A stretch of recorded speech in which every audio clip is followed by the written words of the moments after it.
Dans l'industrie de l'habillement, il y a les couturiers, les stylistes et modélistes qui excellent dans plusieurs spécialités. La plus courue d'entre elles, le prêt-à-porter. Qui parle de prêt-à-porter parle automatiquement de collection. Comment naît une collection? Comment crée-t-on une mode? Nous avons suivi la création d'une collection by Bilama. Immersion dans l'univers du stylisme, modélisme, made in Cameroun.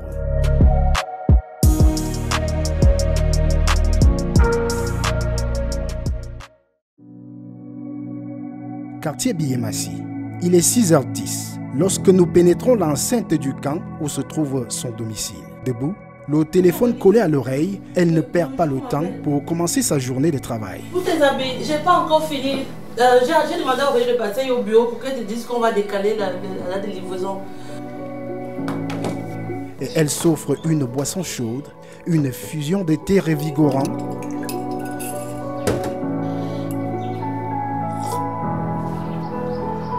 Qu'elle peut siroter en passant en revue ses dessins créés sur la base d'une idée. Première étape, imaginer un modèle. Le modèle que j'ai fait la veille. Et peut-être que j'ai fait un petit sondage avec ma clientèle. Quand c'est couché comme ça, c'est que j'ai déjà demandé à chacune de choisir le modèle qu'elle porterait, elle. C'est vrai, c'est en boutique. Ça, c'est les figurines vierges. Et c'est dessus que je fais les dessins.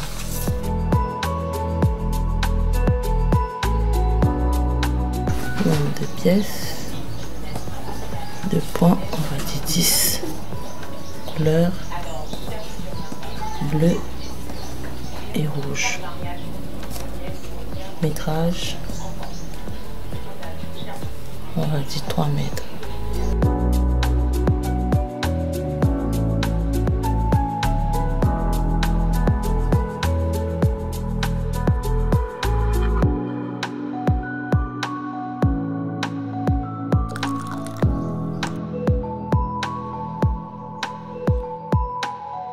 Après une demi-heure de concentration sur les figures qu'elle dessine aisément, elle se retire dans la chambre pour se faire une beauté,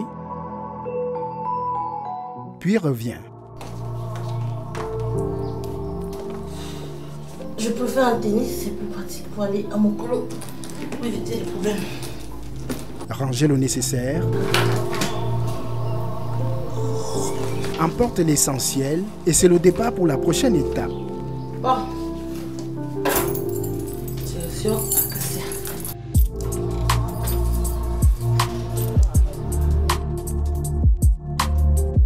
Ok. Bon, disons alors qu'on se prend la télévision dans 2 heures, ça te va?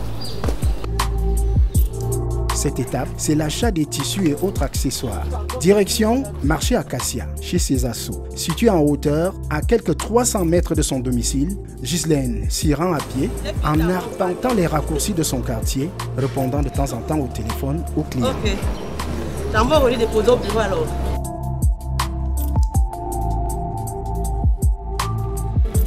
Elle s'arrête dans un point de retrait d'argent pour se procurer du cash. Puis se rend directement dans le marché à cet endroit précis. Le magasin va être ouvert. Il y a des trucs à cochon là-bas à acheter. Viens alors, mouvement.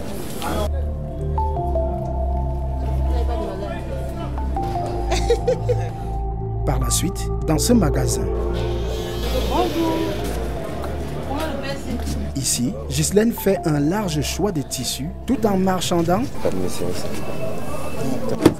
peut pas y avoir 10 000. J'ai déjà enlevé 500 dans tous les... Je suis en train de donner le meilleur prix. 3 doubles combien? 3500. Je prends les 3-6.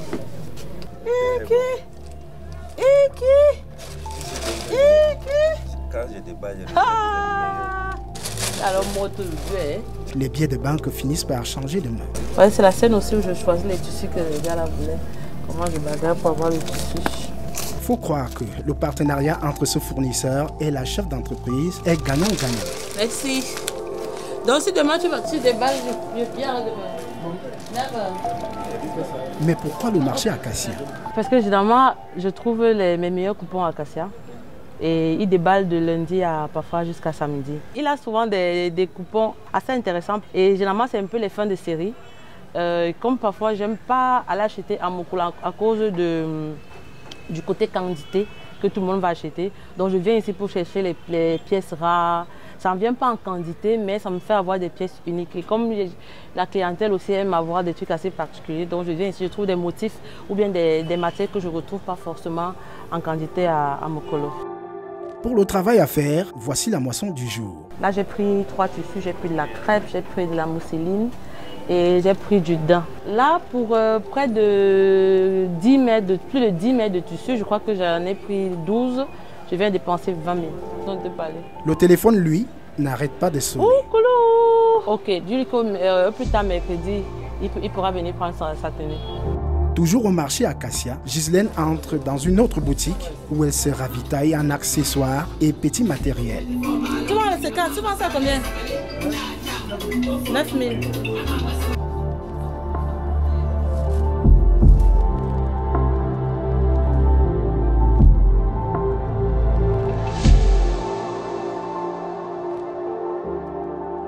Il est 9h15. Après une demi-heure de course, chargée de ses emplettes, la styliste quitte le marché.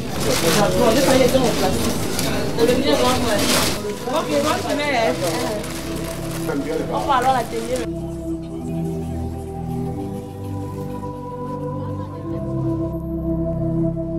Quatre minutes d'attente sous un soleil de plomb. C'est le temps qu'il faut à Ghislaine d'avoir un taxi, direction son atelier.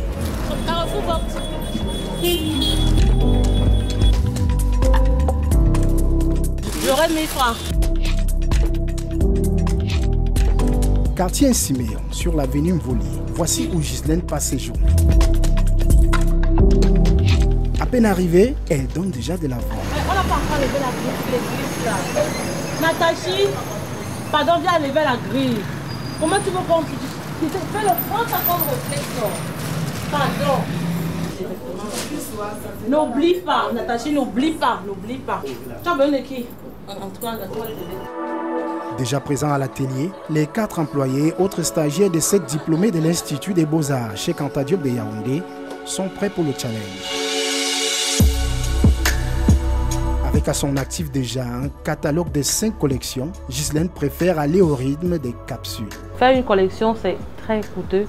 On ne peut pas encore se permettre de sortir des collections, disons 3, 4, 5 fois par an. Donc, les grandes collections, on peut en sortir une par an, mais on fait des capsules. Les capsules, c'est des mini-collections qui sont vraiment en pièces uniques, vraiment d'édition limitée, comme on dit souvent. On sort 10 pièces, ça, on vend et on ressort rapidement. Donc, nous, on fonctionne beaucoup plus en capsules. Ça nous permet de contrôler nos dépenses. En termes d'argent, qu'est-ce que ça donne? Ça nous est arrivé d'investir pour 500 000 pour une collection. Ça nous est arrivé de prendre au moins 3 à 4 mois pour vendre la collection. Et ça nous est arrivé de faire des bénéfices, de tripler ou de quadrupler le chiffre investi. Pour chaque capsule ou collection à créer, Je regarde la télé, je tombe sur quelque chose qui est tendance, je tombe sur une tenue d'une star que tout le monde adore. Je décide de prendre la tenue de la star, par exemple, pour modèle, donc pour source d'inspiration. Troisième étape, la création proprement dite. La dite étape débute si c'est long, si c'est court, si c'est creusé, si c'est le col Mao, si c'est quoi. Là, la deuxième étape qu'on va faire tout à l'heure.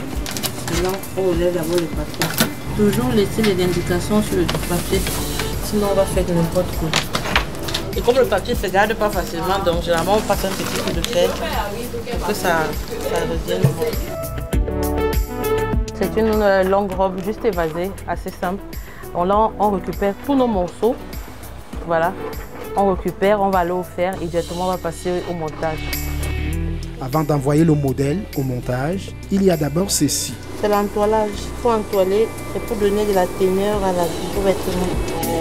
Après toutes ces étapes, Ghislaine transmet tous ses coupons à Davila, une de ses collaboratrices qui doit effectuer le montage. Davila, c'est le bas de la tenue.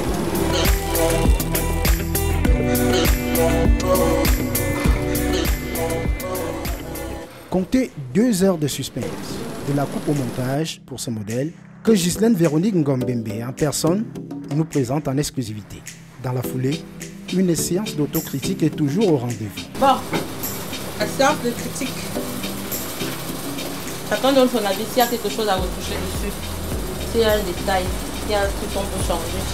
Mais s'il n'y a rien à dire, le modèle est bien. Ça va les épauler.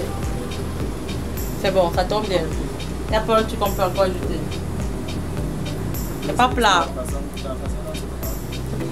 Il y a un bouton normalement là-bas. Ça va pour toi, Amita? On a laissé beaucoup d'espace au niveau du bouton. On était censé avoir juste un bout pour la bretelle. D'accord. Il y a beaucoup de tissu pour la bretelle, oui. Okay. Donc on laisse encore plus d'espace. Oui, et l'ouverture est trop réduite.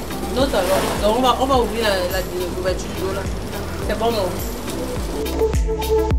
Voici donc le prototype de la collection à venir de notre créatrice de mode. On a validé la première pièce. On va maintenant lancer la série de robes qui va aller avec. On essaie de faire 3 couleurs différentes et 3 tailles différentes. Donc là, par exemple, celle que je porte là, c'est du 46. On va faire du 46, du 44, du 42, en gris, en rose et en rouge. On a droit au total à 9 robes. À 36 ans seulement, cette jeune dame rêve grand. Oh, avoir la première maison industrielle de mode au Cameroun, la première maison de couture de prêt-à-porter. L'idée, c'est vraiment d'envahir les prêt-à-porter camerounais de vêtements camerounais.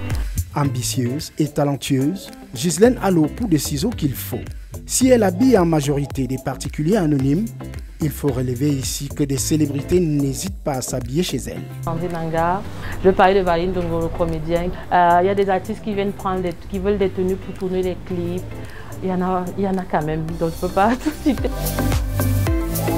Soutenez-nous, porter du Made in Cameroun, approcher les marques locales, il y en a énormément. Il y a tellement de talent que parfois moi je me demande comment on fait pour l'acheter chez les Blancs. Voilà comment naît une collection. L'ambition et le savoir viendront alors prouver que le Made in Cameroun n'est pas qu'un slogan.